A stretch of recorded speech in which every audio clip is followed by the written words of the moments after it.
Hi, Hasna. Before we start, am I able to share my screen? Yes, you'll be able to share your screen.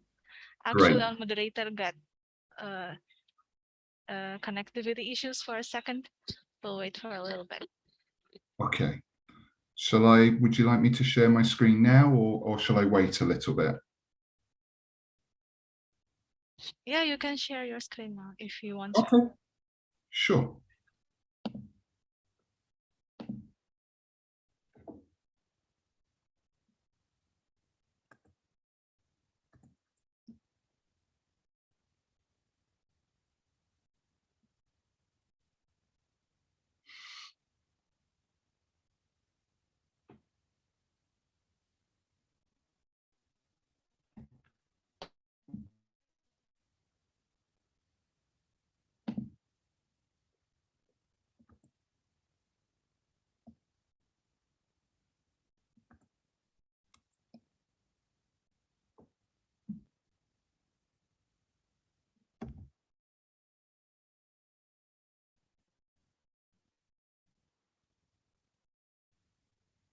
Okay, hopefully you can see that. Okay, check. Mr. Dr. David Lee, can you? Hi. Yeah, that's my voice. My voice is audible. Okay. Yes. Okay, can we start now? Okay. Okay, so I would like to start this event. First of all, Assalamualaikum warahmatullahi wabarakatuh. Good afternoon from Indonesia, ladies and gentlemen, all the distinguished participants. So, how is your Friday so far? You can share and write to us about your feelings today in the chat box. I hope you are all having a great Friday. So, today, I'm so glad to meet you all. So, we are delighted to welcome you to the 83rd IPB Talk on forest restoration. First of all, allow me to introduce myself. My name is Sasatri Aprilianti and I will be hosting today's event for the next 1 hour. So, on behalf of the organizer, we would like to extend our warmest welcome to distinguished Dr. David Lee from the University of South Wales, United Kingdom, and also Director of International Program of IPB University, Professor Iskandar Z. Siregar, and Assistant Director of International Collaboration and Relation, Dr. Dasa Hunevi, and last but not least, all their participants and audience. So today's IPB Talk is about a very exciting topic with the title Forest Restoration, by which we will discuss about how reinstead ecological process which accelerate recovery of forest structure, ecological functioning and biodiversity survey, and level towards the typical of climax forest.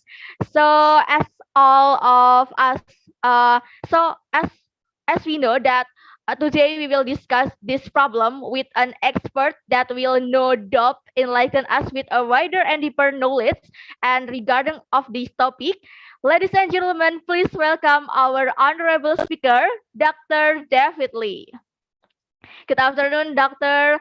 And for you who there who doesn't know about Dr. David Lee, I will introduce about him. So he is a senior lecturer in wildlife ecology and conservation biology with academy and research interests that include the application of biodiversity survey and analytical techniques to evaluate avian and mammalian species and community responses in modified landscapes, particularly in tropical forests and UK upland ecosystems, and inform stakeholder-driven conservation and restoration management strategies. And also, he has developed and delivered multidisciplinary forest-based conservation research project in Indonesia, Philippines, China, Pakistan, and Peru. So please welcome Dr. David Lee. Hello, doctor. How are you today? I'm very well, thank you. And thank you for that. Yeah, thank you, doctor. Thank you for joining us in this spectacular opportunity. It's an honor for me and also for all the participants to discuss about this topic with you.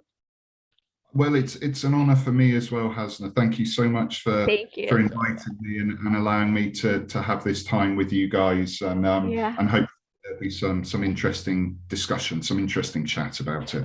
Yeah, sure. And are you ready to deliver your material, your topic today, sir? Absolutely, sure. If everyone, Okay. Okay. So without further ado, Dr. David Lee, the time is yours. well, thank you so much for the introduction, and thank you so much for having me here today and being able to spend some time talking with you about this. When I was asked to give this talk about forest restoration and for me tropical forest restoration, I felt, gosh, there's so much we could talk about. Just have maybe 30 minutes or so to talk about these things. So what I thought I'd try and do with you is look at maybe 4 questions, if you like, and go on a short journey of tropical forest restoration.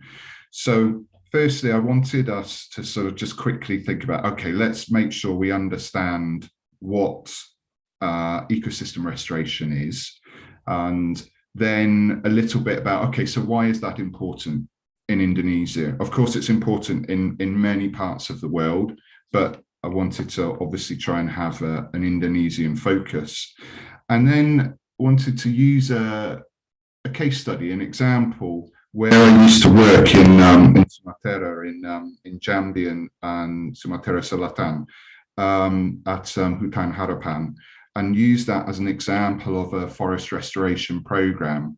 And how do we start that? What information do we need to get to actually start making some decisions about how we might try and restore that forest? And then for me, my focus was about the biodiversity, so important species of animals mainly. So I thought I'd try and finish this then with, okay, so how can we get really useful information about important species and build that into our restoration strategies for a particular landscape? So hopefully that's the sort of journey we're going to go through together now, okay? I'm sure you all know this already, but I just wanted to have this as our starting point about, okay, so what is our ecosystem restoration? Well, it can mean many different things depending on the habitats, the landscape, the history, the disturbance, the change to the functionality of that system, what successional stage that system may be in, lots and lots of different variables. But basically, what we're trying to do is we're trying to either recreate an ecosystem that has been disturbed in some way. And when we think about how it's been disturbed, we're thinking about human disturbance, not natural disturbance mainly.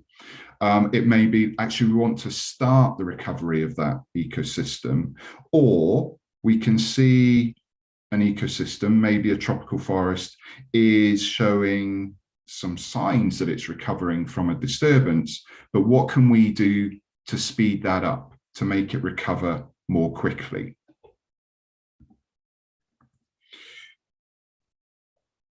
Underpinning this now is there are 3 co-benefits to ecosystem restoration.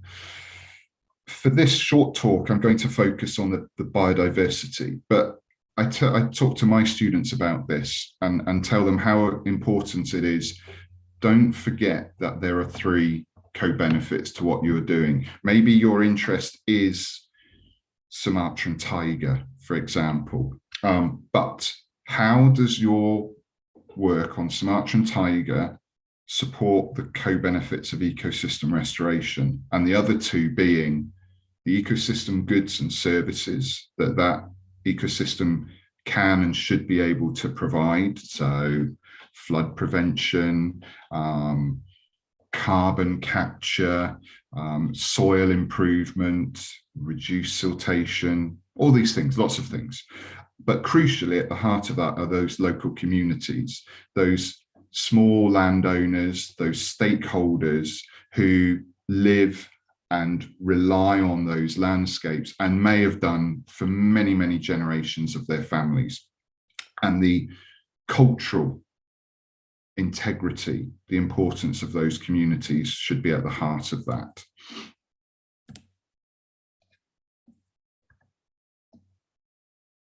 Okay, so why is it important in Indonesia?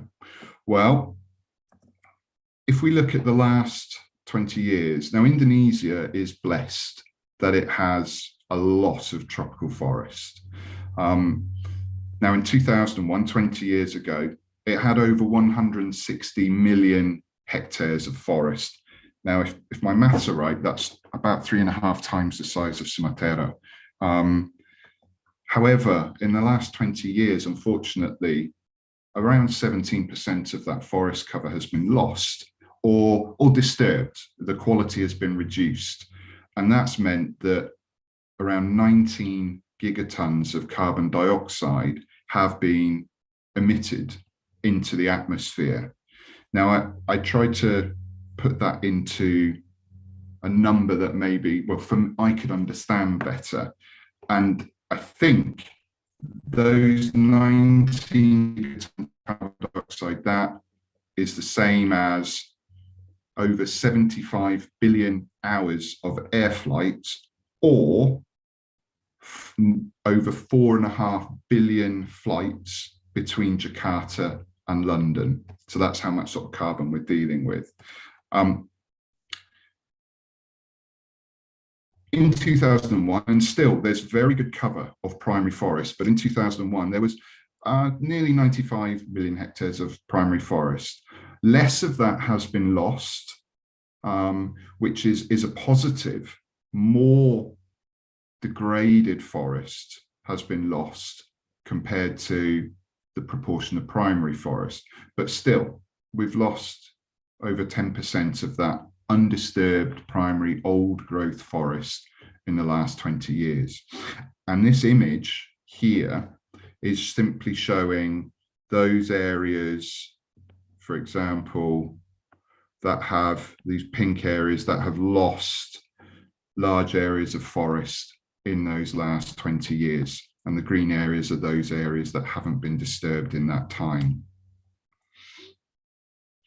Now, because I'm going to focus on Sumatera, I just wanted to show this image of how forest cover has changed in the last, well, in a 20-year period from 1990 to 2010. And you can see visually what's happening here and where a lot of the main forest areas are lost. Principally, we're looking around here, sort of up around Riau, for example, is perhaps one of those areas which has been challenged most by forest loss. So we know Indonesia has lots of tropical forest. We also know it's under threat. The other side to this is that Indonesia, of course, is really important in terms of biodiversity. Firstly, we can think about Indonesia as two biodiversity hotspots. On the left here is the hotspot of Sunderland, and on the right here is the hotspot of Wallacea. Now, just to be clear on what defines a biodiversity hotspot, there are two criteria. One is it irreplaceable? And that means that area has at least 1,500 endemic plant species. So plant species that aren't found anywhere else. And also, are they threatened? And to be threatened, a biodiversity hotspot has only got less than 30% of its natural habitat cover remaining. So Indonesia has two really important biodiversity hotspots in terms of Sunderland and Wallacea. In that, and in those, of course, that means there's lots of really important biodiversity that is endemic to Indonesia and also to those hotspots. But because of, for example, forest loss or forest degradation, other reasons, of course, pollution, trapping and trade, and climate change increasingly, for example, and overexploitation. Over 10% of the animal species that are recorded in Indonesia are globally threatened, either vulnerable, endangered, or critically endangered. So it's got a high level of threatened biodiversity. And of the plant species that have been assessed for their conservation, about 22% of those in Indonesia are globally threatened. And here I just gave a selection of some of those threatened species relevant to Sumatera. So Sumatran tiger, beruang sun bear. There's Rangkong badak, I think I'm right, rhinoceros hornbill, and unco, agile gibbon there, okay? So there's our background and giving us justification, giving us the importance to think about, okay, can we find ways to tackle this, to tackle, in this case, tropical forest loss, to tackle the biodiversity crisis, to support local communities, to improve ecosystem goods and services, to capture more carbon, to help with the climate change crisis. So there's our background. When we start a restoration program, there are lots of different questions we might start to ask to try and get a basic understanding of the ecosystem we're interested in. And I very quickly just put down some key questions that I would be thinking about straight away if I was faced with trying to restore a tropical forest ecosystem. Often, it's important to focus on the habitats first. So as a building block for any ecological system. So we might want to say, okay, well, what habitats actually have we got in this landscape that we're wanting to restore? And how do we describe those different habitats? Do they have different tree species? Do they have different structures? Do they have different tree sizes?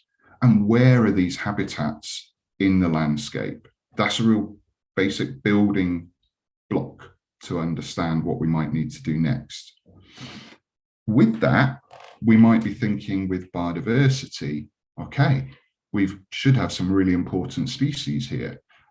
Maybe they're highly threatened or endemic, or as I will talk about soon, are they seed dispersers, which are really crucial for our tropical forest ecosystem strategies. And where are those species? Are they actually in the landscape we're studying? That's an important thing to say, yes, they are, or be quite sure, quite certain that they're not. Then we might think about, okay, how many are there? What is the population size of important species? Where are those species found in our landscape? And what is it about those habitats that seem to be important for species? Because if we can identify what's important in the habitat and we're trying to restore that ecosystem, then we can think about, okay, if those trees or those resources are important for this threatened species, then our restoration maybe needs to think about adding those species in or those resources in to support the conservation of that species. So, I mentioned at the beginning, use a case study, and this is it.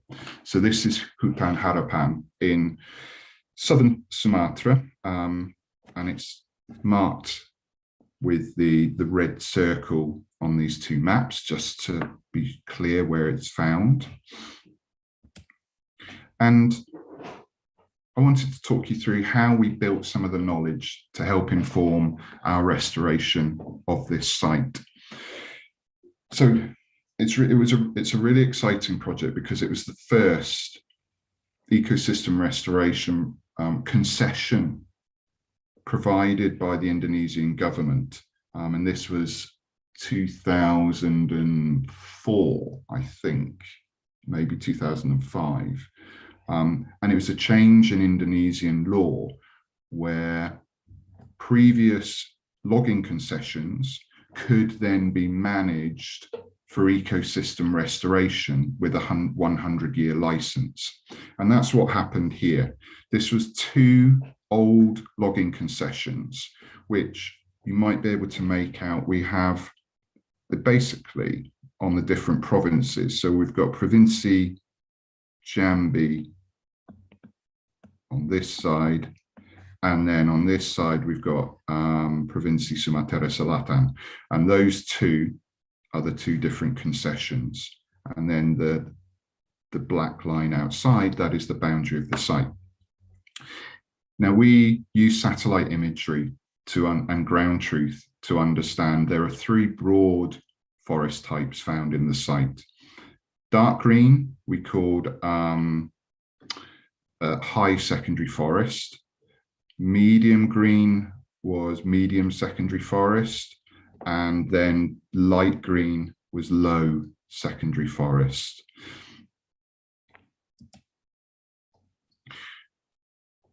Once we understood the three broad forest types, we needed to understand the condition of the forest and to be able to describe what those three forest types actually were.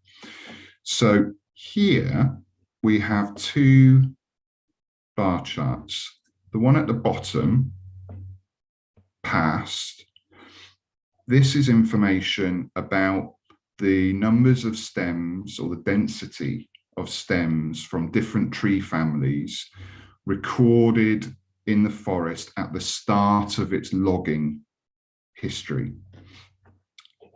In the top image, we've got the same information that we collected when we started the ecosystem restoration. So this is the density of tree stems for different tree families. So for example, Dipterocarpaceae, Euphorbiaceae, Leguminaceae, etc., Fagaceae, after the logging had finished. And it was really interesting because I just pick out two families here, Dipterocarpaceae, so all those Dipterocarp hardwoods, which represented by those genera, Dipterocarpus, Hoppia, Sharia, those types of genera. Before logging, that was the dominant tree family, which we would expect because Indonesia is very close, includes the center of speciation of the Dipterocarpaceae. And of course, these forests are dominated by the Dipterocarps. But after the logging, of course, the numbers, the density of Dipterocarps was much lower, because of course they were the trees that were being selected primarily for logging. As the opposite, the Euphorbiaceae sort of had medium density, if you like, of tree stems at the start of logging. Then when we started restoration, when the logging had finished, it was massive, the most high density of tree stems were the Euphorbiaceae, representing how the habitat had changed and the level of disturbance we were seeing within that forest. So we had an understanding of the community structure, the tree species richness, the tree species diversity. We then wanted to think about how well might the forest be able to regenerate naturally without us doing anything. So for that, we needed to look at which tree species can we find seedlings for, or can we find saplings for, to show that there may be some possibility for those species to grow and succeed as the forest regenerates. When we did our studies, when we looked for seedlings in lots of plots across the ecosystem restoration, these linked to IPBTalk, the forestry requirements for monitoring forest quality. We found that only about a third of the species we recorded actually had seedlings. 106 species we couldn't find any seedlings for. So that immediately we start thinking, well, where are those species, tree species, going to come from if we can't find seedlings for them? So we also looked at saplings as a next stage. This is a better situation with 73% of the tree species had saplings. So 27% of the tree species we couldn't find any saplings for. And this meant that was about 43 species that we couldn't find saplings for. Then we looked at how many tree species are there no seedlings and no saplings for? 30 of the species, 20%, give or take, 20% of the species, tree species in that forest showed there was no seedlings or saplings for those trees to succeed and support natural regeneration.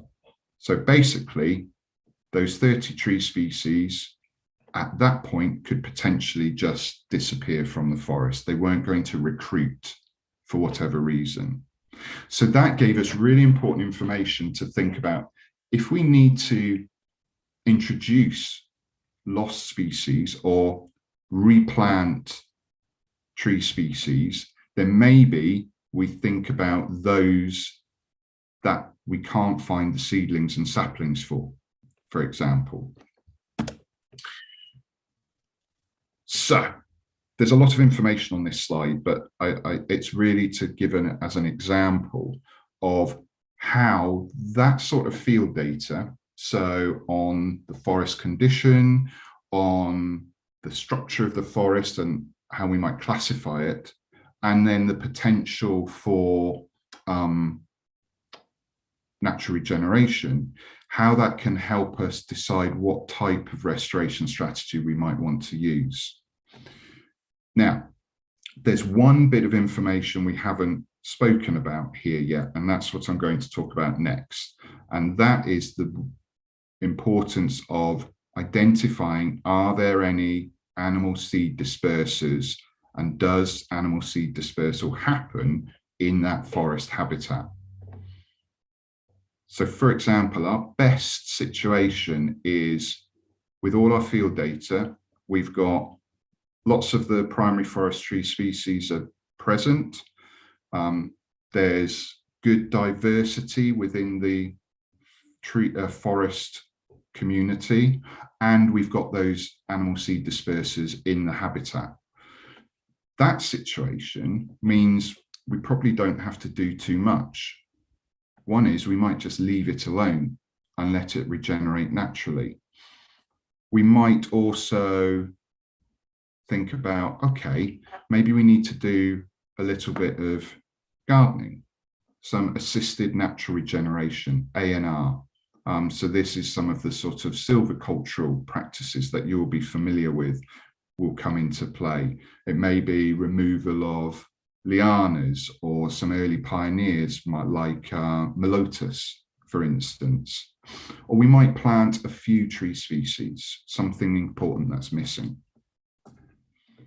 Then, if we find there are no primary forest species and there's very little evidence that those animal seed dispersers are in the habitat, then we've got to think about how we plant a lot more different tree species, and tree species that can help accelerate natural regeneration. and some really good ones to think about are which of those trees that are dispersed by animals. And actually before this talk, I was speaking with Pat Iskander, and we talked a little bit about this. So we identify tree species that are important for frugivores, mainly. So attract those frugivores into the landscape, into the habitat to feed on those fruits, and then they will naturally disperse those seeds and also bring seeds from outside the habitat into it as well. So they're doing a lot of the hard work for us. The worst situation is if the soil is really degraded, really poor, no structure, really squashed, impacted. In those sorts of situations, we have to think about how can we improve the soil condition. And one way to do that might be to plant some resilient leguminaceae species, so these nitrogen fixing tree species, to start to help repair the soil, and we'd call that a nurse crop. So what was starting to happen in Hutan Harapan was there were two areas where looking at restoration strategies to try and reconnect patches of quite good forest, one up here in the north and then one here in the center, trying to rejoin these habitat patches to assist with the movement of wildlife between them. And then another bit that was being looked at in the middle here was an experimental area applying different assisted natural regeneration silvicultural approaches, again with removing some of the pioneers and lianas to see what happens to the forest and hopefully see some positive change. So that's, if you like, the background to the restoration. How do we help make our understanding of important species support that restoration? Well, we spoke about prioritizing our species to focus on. We can't focus on all of them. There are just too many, and we don't have the money, the time, the resources. So we prioritize. And as I mentioned, I think that maybe look at threatened species. Are they only found in that region? For example, are they endemic to Sumatra? And before, are they seed dispersers? Because these are going to be really important to help our restoration approaches. So I wanted to give a couple of examples of research that we carried out that helped us understand more about the biodiversity in this landscape and then feed into the restoration strategies. So the first one, we had a really big camera trapping program, about 150 different locations throughout the concession, and the concession is about 100,000 hectares in size. And the camera trapping totaled well over 4,000 hours of data.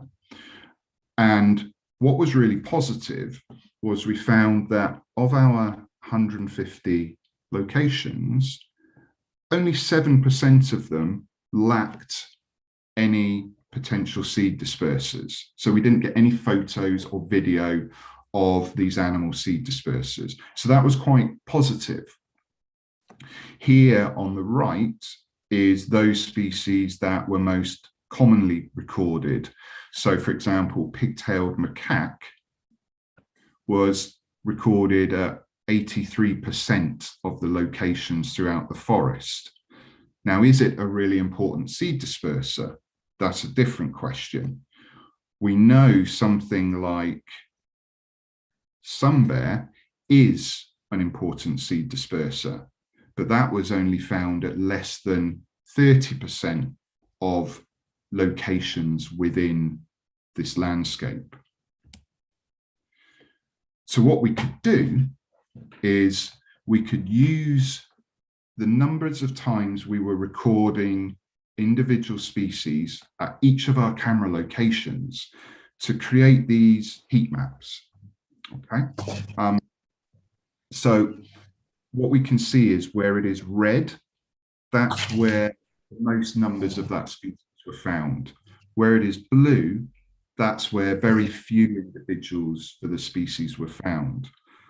And quite clearly, for a lot of these species, the central part of the is really important. For the mouse deer, so conchil, for sunbear, beruang, and for civets and tapir, really important. We found actually things like pigtailed macaque, bearded pig, actually were more abundant in different parts of the landscape. Meant we had different questions about those.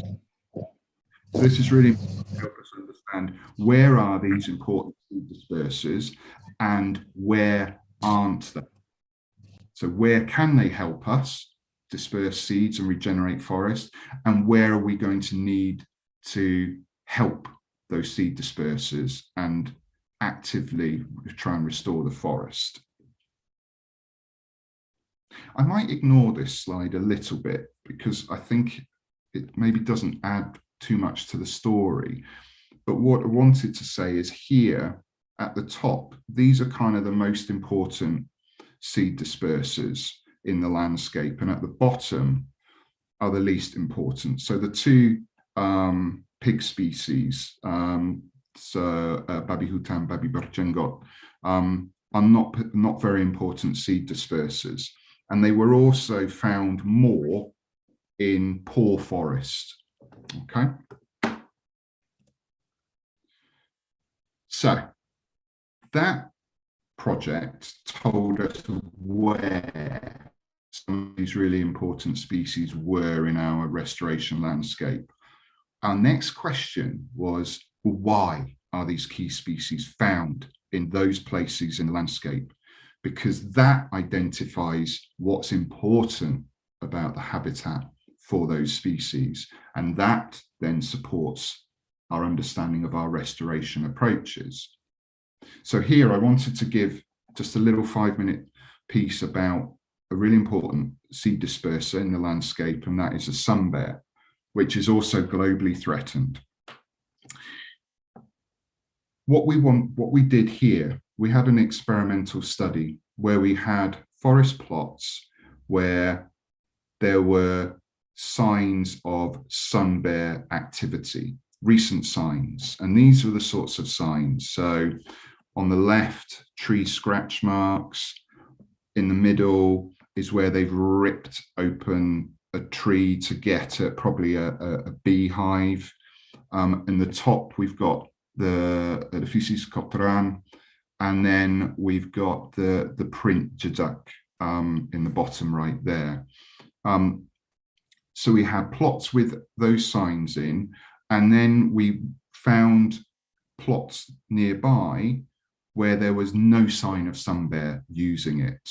So we had, if you like, a treatment and a control. So we could compare directly what is the habitat like in the plot areas with sunbear signs compared to the habitat in areas where sunbears are not being recorded. Now, this is the end result of lots of sort of data analysis, really, with lots of different habitat information. But it's quite a helpful summary, and hopefully I can talk you through it a little bit now. On the x-axis, going from the left to the right, on the left-hand side is the worst forest habitat, and on the right-hand side is the best forest habitat. So if you like, it's a gradient of increasing habitat quality. And those habitat types were non-forest habitat, so this was scrub, And then we have our low secondary forest, medium secondary forest, and high secondary forest. On the y-axis, this is the likelihood, the probability of some bears using a particular habitat, okay? What we can see is, as we go along the x-axis from the very degraded habitat to our best forest, the probability of some bears using that habitat increases. If we look at our habitat plots, which we classified by these 4 habitat types, you can see down the bottom left, they tend to be non-forest habitat. Then in the middle, we've got the low secondary forest, and then it gets a little blurry, but all our good forest is up here. So if we've got low secondary forest, maybe there's a 25% chance some bears will use that habitat. But if we've got medium and high secondary forest, there's a 50% chance that some bears will use that habitat. So we can see if we can improve the low secondary forest to medium secondary forest through our restoration, it's going to be a much better habitat for some bears. And we know some bears are really good seed dispersers, so that will help improve the natural seed dispersal in the landscape. This is a little bar chart of the tree stems by family that had some bear signs on or didn't have some bear signs on. So very quickly and importantly, what seemed to be an important tree species or tree genus for some bears was the Ocanostachius, which is our single tree species from the family Olaceae. It was, for all those tree stems in Olaceae, about 75% of them had bear signs on and only 25% did not. When we analysed this, we were finding that some bears are selecting specifically that tree species. So that became important as well, because we can think, well, it's clearly important for the sun bear, and it's a sort of a late pioneer, sort of early climax tree species. So that might be something we want to think about trying to plant out, because the sun bears clearly use it a lot. And it's certainly, instead of, say, things like Dipterocarpaceae or Buceraceae, they don't use at all. Leguminaceae, they do. Euphorbiaceae, a little bit. And again, down here with Moraceae, Myrtaceae, a little bit. So that's quite helpful in identifying tree species that we could use to support sun bear conservation. This table is another way of looking at those data, really. And I'll just look at the Olaceae. If we look, we have 2 columns here. We have our control plots, where these are the plots where there were no bear signs. And we have our bear plots. So these are the plots where we did have bear signs. And if we look at the abundance of Olaceae in control plots, no bear sign plots, the abundance is very low. When we look at the abundance of Olaceae in bear plots, it's 10 times higher. So we could see bears being found or using those areas with higher numbers of stems of Olaceae in them. And we can look at that across other families if we wanted to. So Lamiaceae, they tend to be using parts of the forest where there's fewer Lamiaceae, as an example. So again, that gives us really important information. So for this one species, we now know where they are in the landscape. We also have worked out their densities, population densities. We know what habitat they prefer, and we know what tree species they seem to select. So that's really important information for us to now inform a restoration strategy that might help support the conservation of a threatened species that is also a really important seed disperser. And just to end, when I said Hutan Harapan, it was the first ecosystem restoration concession in Indonesia. Of course, that has developed a lot since then. And this map is an example of where all new or more recent ecosystem restoration concessions are now taking place throughout Indonesia, mainly or almost all though in Sumatra and on Kalimantan, but you can see now that this model is being applied elsewhere. And like all projects, they're only as successful as the partnerships and collaborations that help build them and deliver them. And here are those collaborators that helped support this project, and that includes IPB, where they provided guidance and input in relation to some of the forest restoration approaches, which I know the Hutan Harapan were very grateful for. And I'll just leave it on there. They're the two papers that support some of the information I've been speaking about with you today. And that brings things to a close. Hopefully that wasn't too long, and hopefully you're still awake. So Hasna, is that okay? I'll hand back to you. Okay, thank you, Doctor. That's totally amazing. What a very insightful presentation.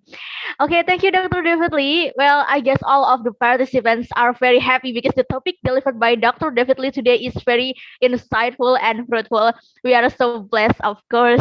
And from Dr. David Lee, we learned a lot about how the forest hold a very significant role in the ecological functions for the world, was having spiritual and economic value. And meanwhile, recently, the world, especially Indonesia, has a lot high percentage of forest areas, hence degrading the functions of the forest, leading a new or the even worsening problems. So, and also especially from Dr. David Lee, we learned about that forest restoration is important for our forestry. So, ladies and gentlemen, before we continue to Q&A sessions, now we would like to invite all of you to please turn on your camera because we will take some pictures together. So let's open your camera first and show your charming smile. Okay, be ready. Okay, this is there is 4 slides. Wow, there are so many slides, so be patient to hold your smile, okay? Okay, be ready. I will count until 3 for each slide. Okay, for the first slide, be ready. 1, 2, 3, smile. Okay, second slide. 1, 2, 3, smile. Okay. Okay, third slide. Be ready. 1, 2, 3, smile. Okay, the last slide. Be ready. 1, 2, 3, smile. All right, great. Thank you, guys. Okay, ladies and gentlemen, before photo session, we are now entering the discussion session or Q&A session. So for those of you who wanna ask more about the topic, you can raise hand and also chat in the chat box. Okay, first of all, we have received some question, and the first question comes from Miss Rita from Faculty of Forestry and Environment IPB, and the question is, do you collect data for food and medicine from the forest, and how is the people connection to the forest? Anyway, nice presentation, Doctor. So, all right, Dr. David Lee, is the question clear enough? Thank you, Hasna. Yes, I think the question is clear enough. Yes, thank you. Okay. And that was from Ibu Rita? So Yes. thank you for your question, Ibu Rita. So because of time, of course, I didn't talk about those local communities with the connection to the forest. I started focusing on the biodiversity, but your question, of course, is really, really important ones.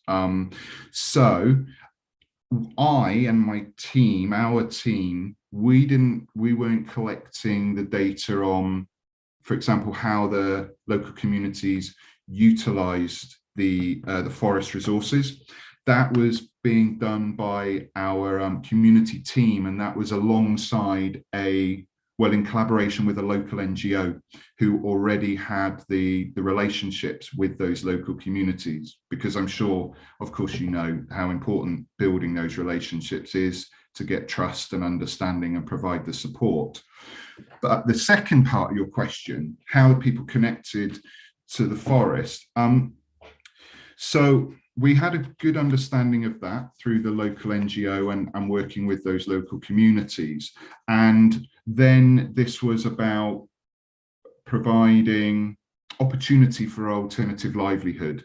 So some of those old forestry staff in the local communities, then they worked on the restoration program with the forest surveys, with the tree nurseries, with some of the silviculture, with collecting seeds, those sorts of things.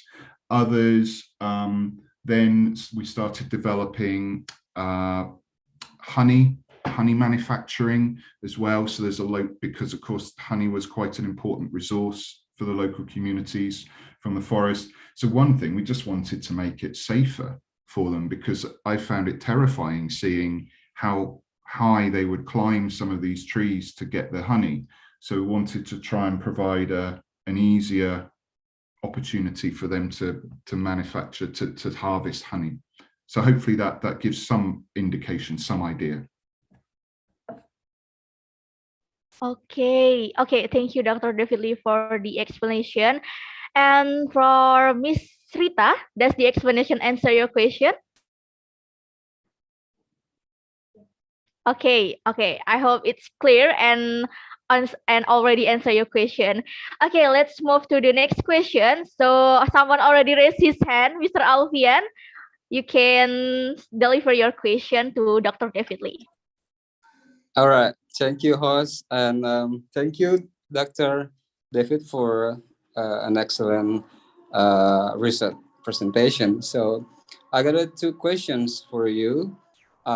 First, to some extent that sometimes, forest conservation somewhat like neglecting,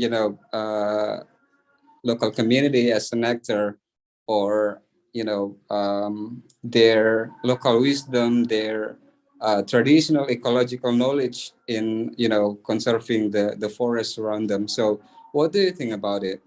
And the second question is that regarding your findings about the associated species, 3 species to sun bear habitats. So given the fact in Indonesia, I mean that sometimes the forest rehabilitation programs delivered by the government sometimes like didn't take the biodiversity into account. I mean that it's like merely plant the trees in the forest area without considering the associated tree species for the biodiversity for the native species of trees or native species of animals and so on. So what should be done, do you think? Thank you. Okay, you may answer the question now. Okay, thank you, Hasna. And thank you very much, Afyan. They're really insightful and well thought through questions, actually, and yeah, both quite challenging, but I'll do my best. So your first point, again, is crucial, isn't it? You said about the concern of neglecting local communities, those local actors, stakeholders within that, and everything they provide, including their traditional knowledge. And what I think about this, well, I can think back maybe 30 years, and when I was starting as a, if you like, as a conservation biologist, and I can think of quite a lot of examples of projects which did not do what you are quite rightly suggesting, and they failed because they did neglect local communities. They didn't include them from day one with what could work together as a partnership. This was always a big failing of lots of conservation work. Thankfully, and hopefully, those days are in the past, or in the rearview mirror, and everyone involved in these projects recognizes that it's a partnership with local communities from the very beginning, not later on, but from the start. Because, as you say, there's a lot of traditional knowledge that can be used. And actually, for this project, I can give two examples. One is the understanding of which trees grow where, what conditions they need, when they're going to fruit and flower. So when might they be important for biodiversity, or when could we collect seed material to take back to tree nurseries to nurture and grow? That's a simple example of something that we, outside knowledge, probably would not have. And then also with some of the staff we had, now they used to be wildlife trappers, and one of them used to would snare Sumatran tiger. Now, of course, they had that history, but because of that, they really understood the wildlife in the landscape. And they became part of the biodiversity team because they knew where to find some of these wildlife. They knew to be able to how they could read some of the signs. So that's a little example of how important it is. You asked as well about maybe in the past not considering biodiversity when it comes to these landscapes. Now, I haven't got it right with me immediately, but I might be able to get it and post it in the chat. The work we were doing in Hutan Harapan went into supporting some changes to the directives for how ecosystem restoration sites should be managed and monitored. Because when we started, all of those directives came from forestry. So while some of it was very useful, not all of it was relevant to ecosystem restoration. So I'll try before the end of the session, Alfian, if I can post what those directives were, or someone may actually be able to know them immediately. Is that okay? Okay, thank you, Dr. David Lee, for the explanation. So how, Mr. Alfian, is the explanation answer your question? Yep. Thank you, Dr. David. Oh, you're most welcome. Okay, thank you. Okay, let's move to the next question. Here is Mr. Rahmadi Sitompul. You can ask your question. Thank you for the opportunities. I want to ask about invasive species because in degraded land, the invasive species like plants that rapidly grows everywhere and challenging the local species, and the locals became defeated and replaced by the invasive species. That also happens in an animal case.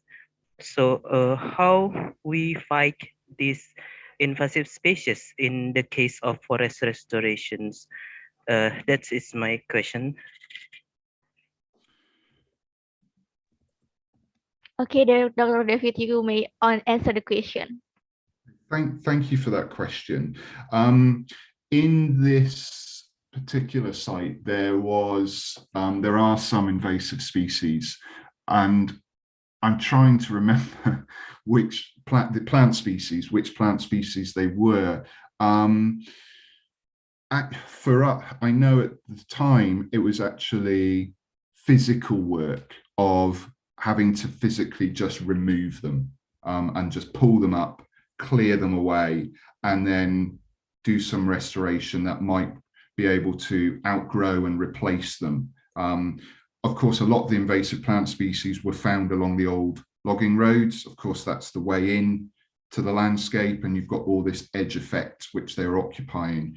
For animals, as far as I know, in this landscape, there weren't any invasive animal species. So thankfully, it wasn't a challenge that we had to try and tackle.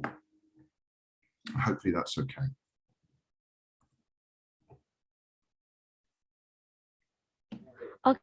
Okay. Thank you, Dr. David Lee, for the explanation. So, how, Mr. Rahmadi? Yes, thank you for the question. Okay, it's clear. Okay, so the next question is from Mr. Sianipar Henry. Hello, my name is Henry. I'm from Soil Science. I'm not quite understand about the seed disperser. How do we attract those wildlife for seed disperser if the ecosystem heavily deforested? Is it working? And the second question is that why abundance or maybe density is the preferred parameters for observing population trends? Thank you. Okay, thank you, Mr. Sianipar. So, Dr. David Lee, you may answer the question. Okay, the connection wasn't very strong then, so I may not get the question right, so please tell me. But I think the first part was about attracting seed dispersers. Hendry, was that correct? Attracting the wild animal for seed dispersal. Oh, the right, okay. So let's tackle that. So, of course, there are two things really. One is, are those animals somewhere in that landscape, or have they already been lost? And that then, of course, becomes a bigger challenge because the ecosystem functionality is going to start to fail. But if those seed dispersers are somewhere in that landscape, then you're right that, how do you actually get them to kind of come where you want them to come?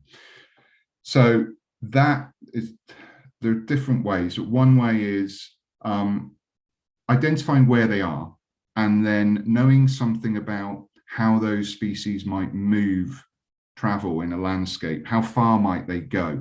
Will they cover open areas? For example, even tigers, you'll find them maybe in palm oil plantation, but they're still going to want that scrubby cover to actually move through that plantation area. And then with that, we understand what tree species do they rely on, which are those important tree species that they feed on the fruits. And then we think about, okay, we plant those, and hopefully those trees are quite fast growing as well.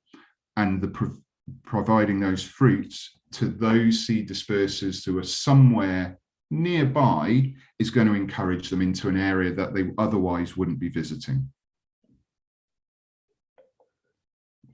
Okay, so that's the explanation, Doctor? There was a second part, I think, wasn't there? Okay. Apologies. And Henry, this is where the line wasn't good, but I think you were saying about abundance, density. The preferred parameter. Why is it? For monitoring, was it? Yeah, for observing population trends. Okay, perfect. Okay, thank you. It's a really interesting question, actually, and I'll try and be short because it's something I'm very interested in. But actually, with researchers from Southeast Asia and America, we've done some work on this recently for Asiatic bears, for sun bear and for the Asiatic black bear, and showing that density, of course, density helps us monitor population trend because we have an estimate of numbers per unit area. So hopefully that's giving us a fairly accurate understanding of what the population size might be.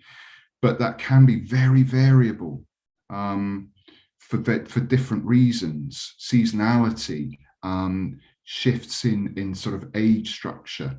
There may be a single event, like a fire or something that moves the population, or a disease, and actually it can be really hard. The flip side, the other, as you say, with abundance tends to be easier to collect, but there can be lots of error, and we need to understand the error. So, for example, I wouldn't use a measure of abundance, say, for sun bear in high secondary forest and compare it necessarily in low secondary forest, because how easy it is to detect sun bear or sun bear sign in those two different habitats can be very different. One is much more open, and the other could be really closed and lots of vegetation. So we might not find their signs, but that doesn't necessarily mean they're not there. It could be because of the change in the habitat. So I'm cautious with using abundance measures and always try, where possible, to use density. Is that okay, Hendrik? Very okay, sir. Thank you. Excellent. Thank you for those questions as well and your patience. Okay, great. Thank you so much, Mr. Sianipar Henry, for the question, and also Dr. David Lee for the explanation from all the questions today. And dear our respected participants, we are so sorry, but due to the limit time that we have, the question and answer sessions ends here. So the question from Mr. Sianipar Henry would be the last question. So thank you very much for the enthusiasm and attention for the great question. And Dr. David, because there are still many unanswered questions in the chat box, do you mind if you send the answer about these questions through the committee, and later the committee will convey your answer to the participants? Yes, I can try and Okay. do that. Will the room stay open and I can still just look at these questions, the ones that are left? Is that okay? I will do Okay, that. that's okay. Okay, thank you very much, Doctor. Okay, ladies and gentlemen, after discussing a very insightful topic about forest restoration, I hope that we gain more understanding about forest restoration and how to reinstate ecological process, which accelerate recovery of forest structure, ecological functioning, and biodiversity levels toward the typical of climate forest. So, and of course, we want to give our deepest gratitude to Dr. David Lee. Since we are almost at the end of the event, may you please give to us a closing statement, sir? I can do my best, Hasna. Again, I just wanted to thank you very much for the opportunity, especially so close to your university's anniversary. So it's a particularly special time of the year for you. So I very appreciate the opportunity you've given me, and I hope that it has been interesting and useful to you as students at the university. I wish you all the very best of luck in your future studies, and I hope you will go on to do great things and make big positive differences. And finally, thank you so much for some really interesting and challenging, relevant questions too. So to all of you, thank you. Okay, thank you so much, Doctor. It's an honorable for us, of course, so we can discuss about forest restoration with you. And this also honorable for me to be a host in today's webinar and today's IPB talk. And ladies and gentlemen, we are now at the end of today's event. So we would like to thank Dr. David Lee for presenting us with valuable information about forest restoration. We really appreciate your presence today. Thank you, Dr. David Lee. And we would also like to thank every participant that are attending today's IPB talk. We hope that everyone could again benefit information and also all the topics and especially about forest exploration, about forest restorations. And may all of us are blessed and with health and well-being, of course. So once again, thank you so much, Dr. David Lee. I have Sri Aprilianti. Yeah. Thank you. I have Sri Aprilianti as today Master of Ceremony, and on behalf of the organizer of the 83rd IPB talk, beg your pardon for the mistakes that we have made. Once again, thank you very much. Have a delightful afternoon all. Thank you. Assalamualaikum warahmatullahi wabarakatuh. Hasna, thank you so much. That was absolutely wonderful. Thank you so much. Thank you so much, Doctor. Yes, a really great job done there. Thank you, Pak David. Terima kasih, Pak David. See you again. So I will see you again and speak to you again soon, Pat Yeah. Iskander. Yes. Thank you Yes, so please. much. yes. Bye-bye. Bye-bye for now.